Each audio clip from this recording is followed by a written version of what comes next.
Hello again. First of all, I have to say you're very patient people out there. Thanks for watching my channel. A lot of times I look around me, and especially at the very beginning, I thought what kind of shabby environment I'm filming in. It was kind of one of these situations where you go to the restaurant more for the food than for the surroundings. So we're trying to improve that, and over the past couple of days some people helped me with making it look like something here. It probably isn't dramatically improved, but maybe a little bit improved. Anyway, thanks so much for bearing with me, and hopefully other things that you see and hear on this channel are worthwhile. So I had quite a few messages over the past years. How do you collect, and what do you look for? What things are of economic value on a particular firearm? So one of the most valuable types of firearms are British firearms. I think it's safe to say there's sort of a legendary status to the British Empire and the firearms that were used in Africa and India and elsewhere. So I actually have a video that's just talking about British proof marks, not in any detail, but I brought out this greener, which I sold, and it's actually just about to go out the door, and so I thought, well, I'll make a video and show you quickly the proof marks and other markings on the rifle that make it valuable. And if you find British proof marks on any firearm, sometimes guns were part of the British Empire, that would surprise you. And well, before focusing in, you can see it's I mean, a lot of people would say it's a Lee-Enfield, and Enfield collectors will know all the details, but I mean, essentially it's a Lee action, and in this case perfected by, or let's say remanufactured, I guess, by Greener.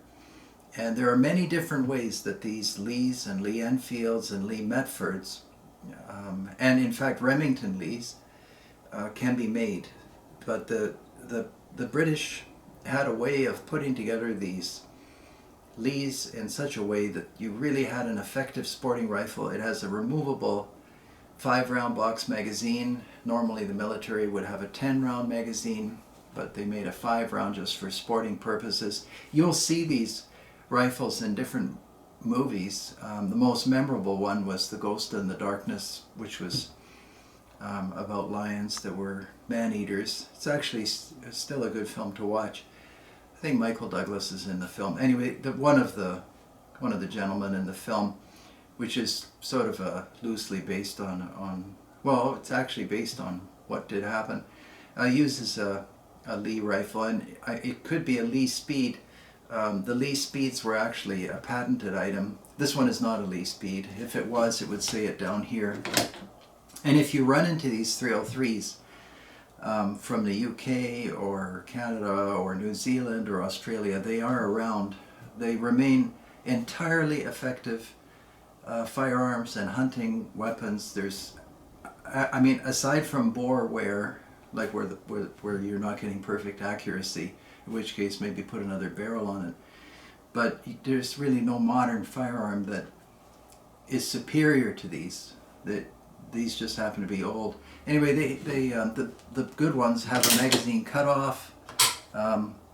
Some people insist that this is called a magazine interrupt, and I try to respect what people tell me. But the idea was, well, I've heard different stories. One was that you use the magazine cutoff, so obviously with the cutoff in place, the rounds won't feed from the magazine.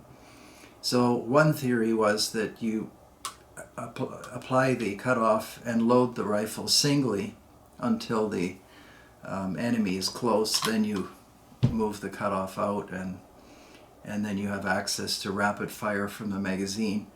But another gentleman told me years ago that that part was true, but they also had different types of ammunition. But he wasn't a gun fellow, and I just asked him gently, what other kinds of ammunition would you have? I didn't know. And I thought maybe he would say incendiary, or he would say some kind of special round. but he actually didn't know. But anyway, that doesn't necessarily mean that he wasn't accurate. So I'll just flip this around. Oh, you can see some British proof marks. I can't see them because of where I'm sitting, but you can. And so you look for these kinds of markings on any firearm. And I'm not saying that you have an instant gold mine, but it definitely doesn't take away from the value. So if you run into a Martini rifle or frankly anything, even 22s that have British proof marks, it's always good. And I hope we can pick that up with the camera. And I'll just turn the rifle around now, and you can see that greener. This, I don't know if we can film this. You can see that Greener is one of those, not necessarily legendary makers, but Greener carries a value of its own. Of course, the barrel should be good, and this barrel is excellent. A lot of them were fired with cordite, which was an early type of powder, smokeless powder.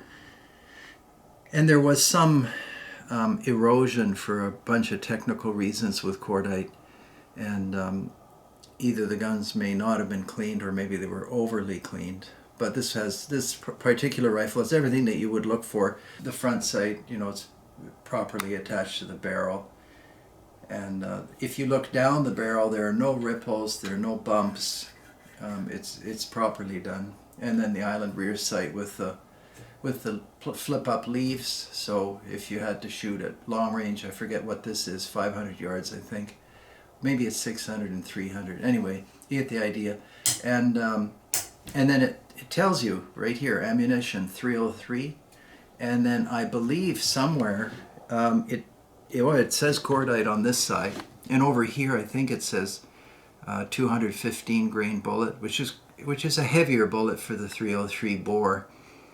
But most of the time, if you're going to make an error with bullet weight, you may as well use the heavier bullet.